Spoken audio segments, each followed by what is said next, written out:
हमारे साथ पूर्व कैबिनेट मंत्री, पूर्व विधायक लाखीराम जोशी जी हैं। अभी हाल में आपकी अध्यक्षता में पूर्व विधायकों की एक संगठन बना है, और वो संगठन बनाने की वजह क्या है, क्यों ज़रूरत पड़ी? क्योंकि अभी तक कोई इस तरह का संगठन नहीं है। ये सर्वदलीय संगठन है जिसमें सभी दलों के विधायक हैं।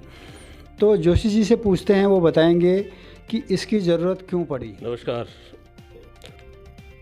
प्रदेश में जो वर्तमान में लगभग जो हमारे विधायकों, पूर्व विधायकों की संख्या है 142 के लगभग है। वो उसमें पूरी लिस्ट हमने अभी मांगी है उनसे, तो उसमें पूरी लिस्ट मिल जाएगी, उसके बाद स्पष्ट हो जाए कितने हैं। तो हम लोग कई बार बैठे हैं और कई बार हमने विचार विमर्श किया है इस बारे में कि हम लोग जो है, चूँकि जो विभिन्न पार्टियों से जुड़े हुए पूर्व विधायक हैं, अधिकतर को जो है उन पार्टियों के द्वारा दरकिनार रखा गया है या उनकी एक प्रकार से उपेक्षित रखा गया है। ऐसी स्थिति में पूर्व विधायकों को वर्तमान में विकास की मुख्य धारा में, प्रदेश की मुख्य धारा में लाने के लिए हम लोगों ने विचार विमर्श किया और उसके बाद ये तय किया कि हम लोग जो है, चूँकि पूर्व विधायक रहे हैं, विधायिका से जुड़े हुए रहे हैं, हमारे अनुभव का लाभ प्रदेश की जनता को मिलना चाहिए।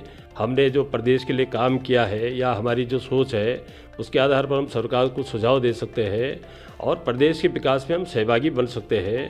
प्रदेश की ज्वलंत समस्याएं हैं, उनके समाधान में हम लोग अपनी भूमिका जो है उसमें निभा सकते हैं।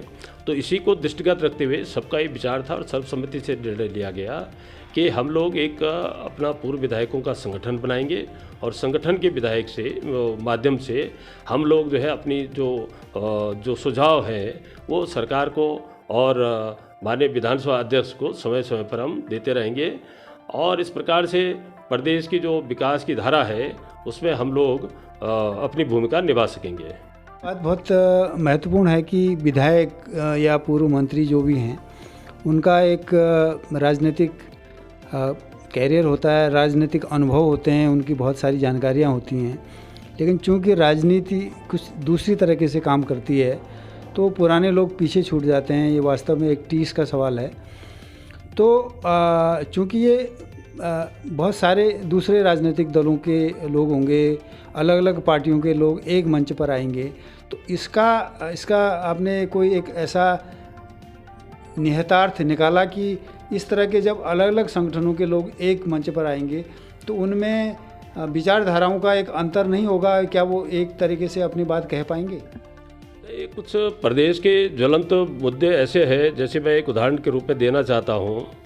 प्रदेश में, भारतवर्ष में उत्तराखंड प्रदेश पहला प्रदेश है जहाँ पर जो हमारे जो उच्च पदों पर बैठे हुए अधिकारी हैं, जब वो रिटायर होते हैं तो सरकार उनकी पुनर्नियुक्ति कर देती है तुरंत ही, और एक हाथ में उनके जो है वो रिटायरमेंट की फाइल होती है और दूसरे हाथ में उनको वो नया जो है नियुक्ति पत्र जो है, अपॉइंटमेंट लेटर उनको मिल जाता है। तो वो कभी रिटायर होते ही नहीं है।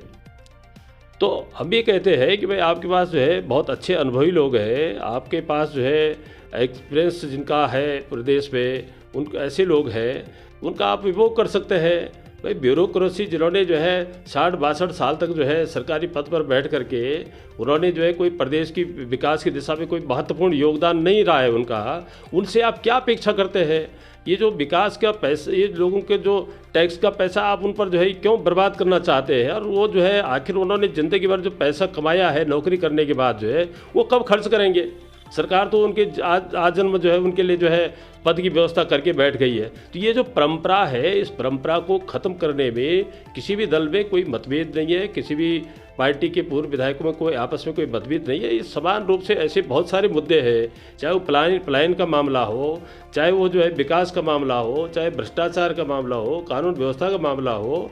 तो इसमें जो प्रदेश के हित में उचित है उस पर हम अपनी राय देंगे और सरकार को सुझाव देंगे कि भाई इसमें जो है हम लोग इस प्रकार से हम अपनी राय रखते हैं और इससे जो है इसके सरकार को भी इससे आसानी होगी निर्णय लेने में।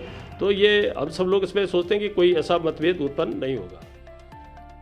चूँकि आपकी रिकमेंडेशन जो जाएंगी, जो आपका संगठन है उसकी रिकमेंडेशन या तो सरकार को जाएगी या विधानसभा अध्यक्ष को जाएगी।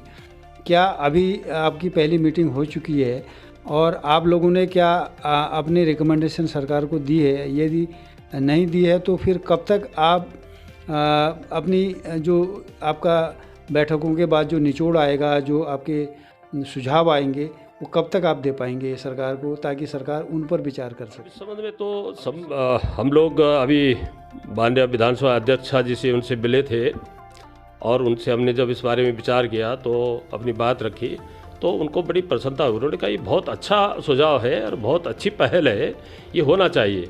भारतवर्ष में उत्तराखंड पहला ऐसा राज्य है जहाँ पर पूर्व विधायकों ने इस प्रकार की पहल की है। तो इसमें जो है उनका जो है जो प्रदेश की जो ज्वलंत समस्याएं है, विधायिका है, उनसे जो है उनका लगाव बना रहे, उनका जुड़ाव बना रहे, ये दृष्टि से उन्होंने इसका स्वागत किया, बहुत अच्छा। और उसमें हर तरह के सहयोग की उन्होंने अपने कहा कि हम पूरा तरह इसमें सहयोग करेंगे। और अभी तक चूँकि सरकार को हमने सुझाव अभी नहीं दिए हैं, अभी हम लोग फिर पुनः एक बड़ी जो है बैठक करने वाले हैं, उसमें सेमिनार के रूप में उसमें माननीय मुख्यमंत्री जी को भी हम आमंत्रित कर सकते हैं। उसमें प्रदेश अध्यक्ष जी ने अपनी वो विधानसभा अध्यक्ष जी ने अपनी सहमति भी दी है उसमें कि वो भी उस बैठक में रहेंगी। तो कुल मिलाकर के है कि उसमें जो भी सुझाव आएंगे वो बिल्कुल वो सरकार को वो दिए जाएंगे और बहुत जल्दी हम ये सेमिनार करने वाले हैं, इसकी तिथि हम जल्दी घोषणा करेंगे। बहुत सही कही कि पलायन जैसा इशू वो सरकार के फोकस में नहीं रहा है।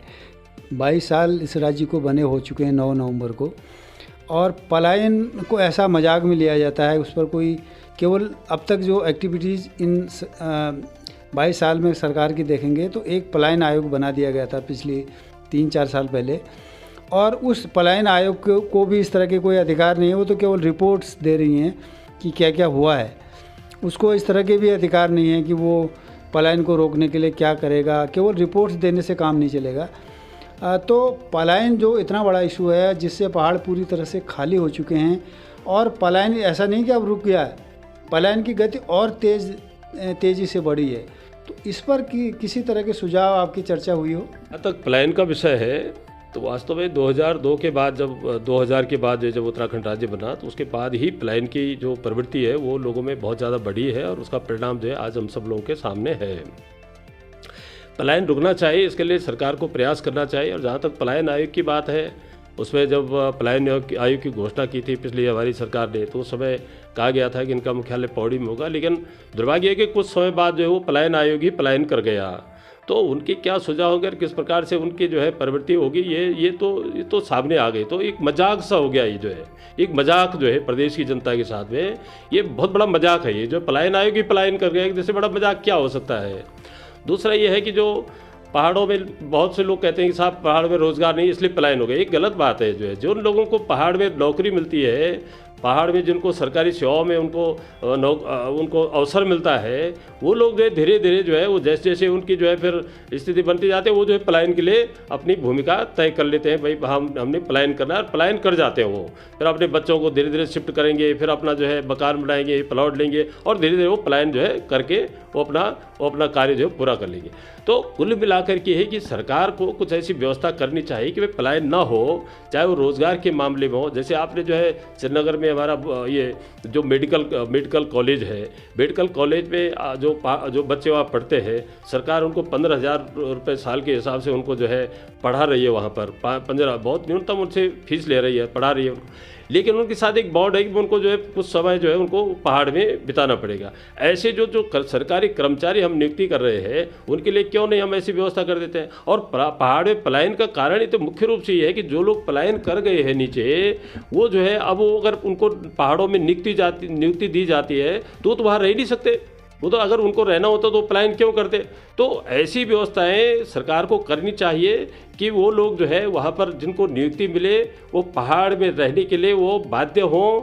इस प्रकार की व्यवस्था सरकार को करनी चाहिए, इस दिशा में प्रयास करना चाहिए। तो ये बहुत सारे ऐसे मुद्दे हैं जिन पर हम बैठ कर निर्णय करेंगे और सरकार को सुझाव देंगे कि इसमें क्या हो सकता है। कुछ लोग मीडिया में एक सवाल उठ रहा है कि पूर्व विधायक अपनी पेंशन बढ़ाने के लिए ये मीटिंग कर रहे हैं या एकजुट हो रहे हैं, इस बात को लेकर आपका क्या कहना है? देखिए, हमारी जो समस्याएं हैं वो समस्याएं तो देखिए वो तो है ही, सभी की समस्याएं होती है। और पहले हम लोग बैठते थे, इसी संबंध में विचार करते थे कि भाई क्या होगा, कैसे होगा, अन्य राज्य में जो सुविधाएं पूर्व विधायकों को मिलनी चाहिए वो हमारे राज्य में मिलनी चाहिए, इस दिशा में हम लोग विचार विमर्श करते थे। लेकिन अब हमने ये किया है कि हमने कहा जो हमारी समस्या है वो तो है ही, वो तो जहाँ तक होंगे जो है भाई उस पर तो हम सरकार से बात ही करेंगे, लेकिन जनता की समस्याओं के लिए, जनता की जो कठिनाइयाँ हैं उनके लिए हमको योगदान करना चाहिए। इसीलिए हमने ये संगठन बनाया है और उसमें पेंशन और सुविधाओं के लिए संगठन बनाने की आवश्यकता नहीं है। इसमें ये तो जो अन्य राज्यों में जो हो रहा है वही फिर सरकार को उसको निर्णय करना पड़ता है इसमें। लेकिन कुल मिलाकर के कि जनता की समस्याओं के लिए हम लोग जो है अपना योगदान दे सकें, उसमें हम सक्रियता से अपना सहभाग कर सकें, मुख्य रूप से दृष्टिकोण हमारा यही विचार रहा और इसी विचार को लेकर के हमने ये संगठन बनाया है। मतलब ये हुआ कि मीडिया चुटकी लेने के लिए आप पर आरोप लगा रहा है कि आप केवल पेंशन बढ़ाने के लिए ये सब कर रहे हैं, लेकिन वास्तविकता ये है कि आप जनता की समस्याओं को लेकर चिंतित है, क्योंकि उत्तराखंड जैसा एक ऐसा भौगोलिक प्रदेश है जिसमें एक बहुत बड़ा हिस्सा 80, 85, 88% पहाड़ है और बाकी 12-14% मैदान है। लेकिन पहाड़ दरकिनार है और मैदान में सारे विकास के कार्य हो रहे हैं। इस तरह की भौगोलिक स्थिति वाले राज्य में यदि अनुभवी लोग होंगे, उनमें पूर्व विधायक, पूर्व मंत्री से लेकर दूसरे सारे लोग यदि अपना योगदान देने के लिए आगे आते हैं तो इसमें हर्ज क्या है? इसमें तो बेहतरी ही होगी। आपको क्या लगता है? व्यक्तिगत समस्याएं तो अलग चीज़ है और फिर कि हम लोग समाज में जो है देखिए हमारे पास जो वर्तमान में भी इतने सारे लोग आते हैं अपनी समस्याओं को लेकर के, तो आखिर जो है हम उन समस्याओं के निराकरण के लिए हमारे पास एक माध्यम चाहिए था और वो माध्यम जो है हम लोगों ने तैयार किया है। और पूर्व विधायक क्षेत्र में जाते हैं, लोगों की समस्याएं सुनते हैं, लोगों के कार्यक्रमों में जाते हैं और जाना पड़ता है, कहीं शादी है, ब्याह है, सार्वजनिक कार्यक्रम है, उसमें सम्मिलित होना पड़ता है। ये सब जो है गतिविधियाँ तो चलते, लेकिन उसमें हम अपना योगदान किस प्रकार से कर सकते हैं ये महत्वपूर्ण है। लोगों की समस्याओं के समाधान के लिए हम अपना क्या प्रयास कर सकते हैं ये महत्वपूर्ण है। और इसी बात को लेकर के इसमें अब जैसे पूर्व विधायकों हमारे बहुत सारे कम ऐसे लोग हैं कि जिनको बहुत कम लोगों को अवसर मिल जाता है। जैसे अब हमारी पार्टी के अध्यक्ष जो है वो भी पूर्व विधायक हैं, कांग्रेस के जो अध्यक्ष हैं वो भी पूर्व विधायक हैं, यूकेडी के अध्यक्ष हैं वो भी पूर्व विधायक हैं। लेकिन ऐसे पूर्व विधायकों को और पूर्व मंत्रियों को कितना जो है उसमें जिम्मेदारी मिलती है, कितने लोगों को उनको इस प्रकार का जो है अवसर मिलता है। तो इसलिए जो है हमने ये तय किया कि सब लोग जो है मिल करके सबको जो है अवसर मिले, अपने अपनी पार्टी में रह करके काम करें, अपना वर्चस्व बनाए, अपना जो है लोगों के बीच में जो है संपर्क करें, अपना जो है जनसंपर्क बढ़ाए, लोगों की समस्याओं के लिए जुड़े। और उसके लिए जो एक उनकी एक माध्यम से, एक मंच के माध्यम से हम एक उसके लिए संगठन के माध्यम से हम लोग उनकी समस्याओं के लिए अपना योगदान करें, ये महत्वपूर्ण है। इसी को लेकर के हमने ये सब कार्य विचार करके आगे बढ़ाया है। पूर्व विधायकों का संगठन आपने बना लिया है, अभी आप लगभग 142 पूर्व विधायक होने की बात कर रहे हैं। अभी क्लियर जो सूची मिल जाएगी तब पता चल जाएगा।